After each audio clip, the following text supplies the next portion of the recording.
जय जोहार मित्रों, जय रामजी। आज है विश्व आदिवासी दिवस અને આપ સૌને મારા અને મારા પરિવાર તરફથી હાર્દિક શુભકામનાઓ આદિવાસી દિવસની। તો અહીંયા છે આપણા અનિલભાઈ। જોહાર જોહાર દાદા। અને આપણા અહીંયા આદિવાસી યુવા સમિતિના ઉપપ્રમુખ શ્રી ગ્રામ્ય સમિતિના કેવું છે? જોહાર। આજે કઈ મોજ કરવા કે મોજ કરવા કૂદવા અરે ટેણિયા ઉભા રહ્યા કલા તો આવતા નહીં આવવાના તું નહીં આવતો લા ફોન કરી તારા અમે જવા માટે તૈયાર થઈ ચૂક્યા છે। રક્ષાબંધન મનાઈને રક્ષાબંધન બી છે તો આપણે હાર્દિક રક્ષાબંધનની પણ હાર્દિક શુભકામનાઓ। તો ચલો જઈએ છીએ, તૈયાર થઈ ગયા છે। ફેટા ફેટા લગાવીને ધોતી નહીં લગાવી કેમ કે ગયા વર્ષે નકળી ગયેલી આનું નીકળી જાય પહેલો ચાલે તો બન્યા રહેજો મિત્રો આવી રીતના। ફાઇનલી મિત્રો આપણા જવા માટે નકળી ચૂક્યા છે અમે। તો મળીએ આગળ જતા શું થાય છે।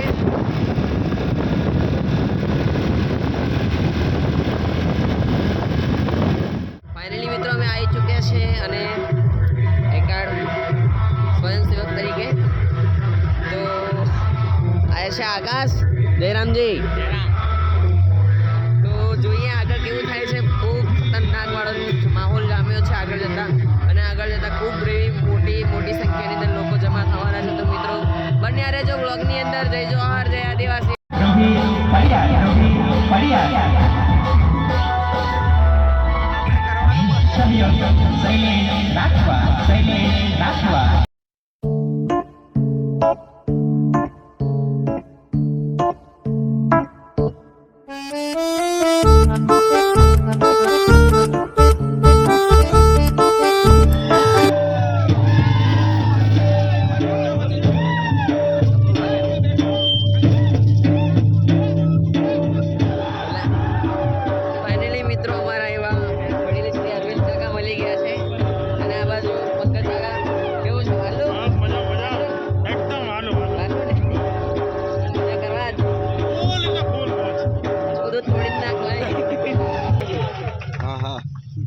આજે આઝાદીને 78 વર્ષ થઈ ગયા છતાં પણ આજે મારો આદિવાસી સમાજ પોતાના હક અને અધિકાર માટે લડી રહ્યો છે। વિશ્વની અંદર જો આદિવાસી સમાજ ઓળખાતો હોય તો એ પોતાની ઈમાનદારી, પોતાની મહેનત અને પોતાના સંઘર્ષથી ઓળખાય છે। મિત્રો સાદી અને સરળ ભાષાની અંદર જો આપણે આદિવાસીને ઓળખવો હોય તો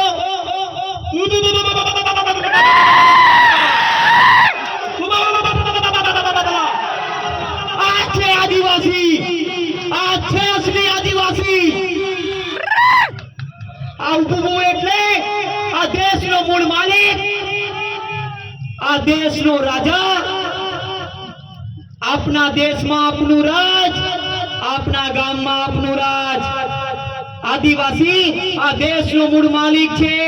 હું નથી કહેતો, આ દેશની સુપ્રીમ કોર્ટ કહે છે, આ દેશનું બંધારણ કહે છે, આદિવાસીઓનો ઇતિહાસ કહે છે કે આ દેશનો મૂળ માલિક આદિવાસી છે। તો આજે મજૂર કેમ છે, ગરીબ કેમ છે? સરકારને મોટા બિલ્ડિંગો બનાવવા માટે, મોટા બ્રિજો બનાવવા માટે અને મોટા કમલમો બનાવવા માટે લાખો કરોડો ખર્ચો કરે છે। તો સરકાર તો ગરીબ નથી, તો મારો આદિવાસી સમાજ કેમ ગરીબ છે, કેમ મજૂર છે? આજે મારા સમાજના નેતાઓને સમાજ પ્રેમ જાગ્યો છે। કયો પ્રેમ? સમાજ પ્રેમ। તો સમાજના નેતાઓને આજે મારો એક સવાલ છે, સમાજના નેતાઓને મારો એક સવાલ છે કે ઘોઘંબા તાલુકાની અંદર 70% લોકો સિકલ સેલ ડિઝીઝ તેમજ ટીબી જેવી ગંભીર બીમારીઓથી પીડાઈ રહ્યો છે। તો તેમની જાગૃતતા અને તેમના આરોગ્યના સુવિધા માટે તમે આજે કેમ ચૂપ છો? આજે ઘોઘંબા તાલુકાની એક જ બિલ્ડિંગની અંદર સ્કૂલ અને કોલેજ એક જ ક્લાસમાં ચાલી રહ્યા છે। તો આજે મારો સમાજનો નેતા કેમ ચૂપ છે? ત્યાં કેમ ચૂપ છે? હાલોલ તાલુકાની અંદર મારા સમાજના કેટલાક લોકોના ઘર તોડી પાડવામાં આવ્યા. સાચી વાત કે ખોટી વાત? સાચી વાત. તો આજે કેમ ચૂપ છો? આજે મારી બેન સાથે અન્યાય થઈ રહ્યો છે. સાચી વાત કે ખોટી વાત? તો કેમ ચૂપ છો? આજે આપણા સમાજના નેતાઓને આ બધી વાતથી સમાજની કોઈ ચિંતા નથી મિત્રો, કોઈ ચિંતા નથી. એમને પોતાની પાર્ટીની અંદર એમની ટિકિટની ચિંતા છે. સાની? સાચી વાત. આપણા નેતાઓ હાથ જોડે એટલે એમને તાલુકા પંચાયતની ટિકિટ મળી જાય. કઈ? અને પગે પડે એટલે જિલ્લા પંચાયતની ટિકિટ મળે, અને ઊંધા પડીને દંડવટ પ્રણામ કરે એટલે ધારાસભ્યની ટિકિટ મળી જાય છે. આ મંચ પરથી એવા નેતાઓને કહેવા માંગુ છું કે આજે મારો યુવાન જાગૃત થયો છે, બંધારણ જાણતો થયો છે, અને ચૈતરભાઈ વસાવા જેવાની ક્રાંતિની વિચારથી ચાલી રહ્યો છે. કઈ ક્રાંતિ? ચૈતરભાઈ વસાવાની. સાથીઓ, આદિવાસી સમાજનો દીકરો, આપણો ભાઈ ચૈતરભાઈ વસાવા આજે આદિવાસી સમાજના હક અધિકાર માટે લડે છે કે નથી લડતો? આજે આપણા ભવિષ્ય, આપણા બાળકના ભવિષ્યની ચિંતા કરી છે કે નથી કરી?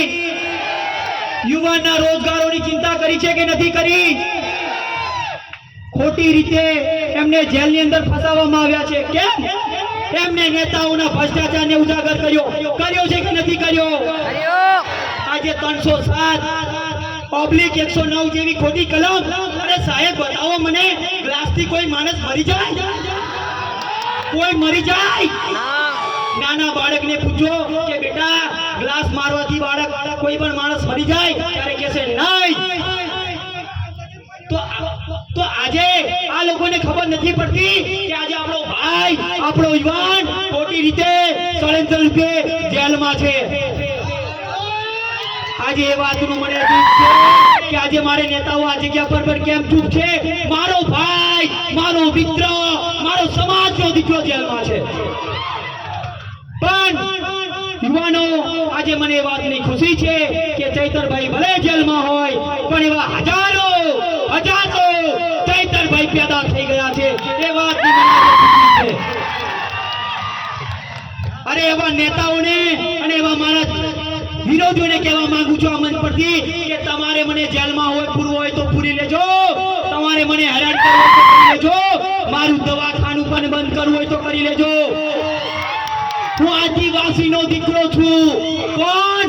આદિવાસીનો દીકરો છું.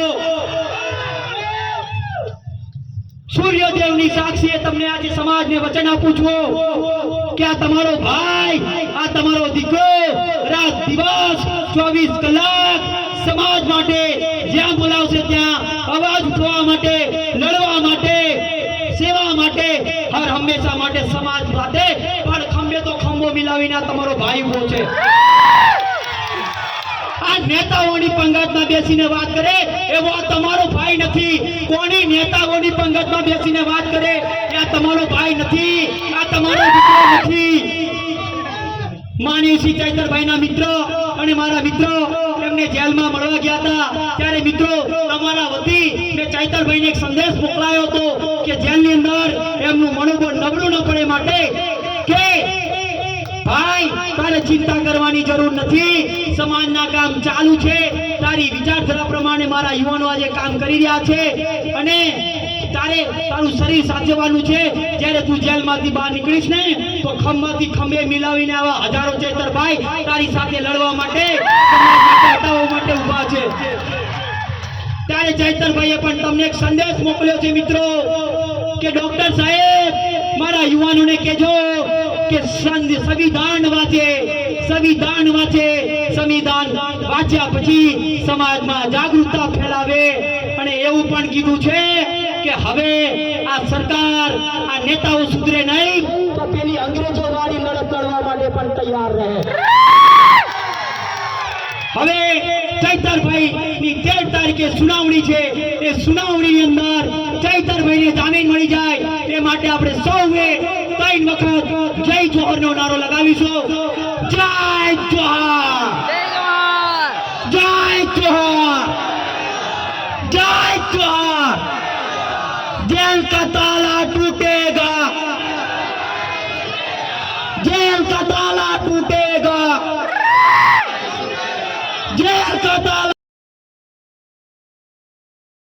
અને આ સરપંચ મિત્રો પણ ઉપસ્થિત છે, તો સરપંચોને પણ કહેવા માંગુ છું કે તમે કોઈ સમાજના કાર્યકર્તા બનતો, કોઈ પાર્ટીના ગુલામ અને કાર્યકર્તા ના બનતા. સમાજના કાર્યકર્તા બનશો તો જીવનના છેલ્લા શ્વાસ સુધી સમાજ માટે કામ કરી શકશો. અને કોઈ પાર્ટીના ગુલામ રહ્યા ને તો તમારો જરૂર હશે ત્યાં સુધી તમારી પાર્ટી ઉપયોગ કરશે તમને, અને પછી છેલ્લા પેલા ટેબલો અને પાણી પીવડાવવા માટે રાખશે. યાદ રાખજો. બસ આવ સૌએ મને વધાવ્યો એ બધા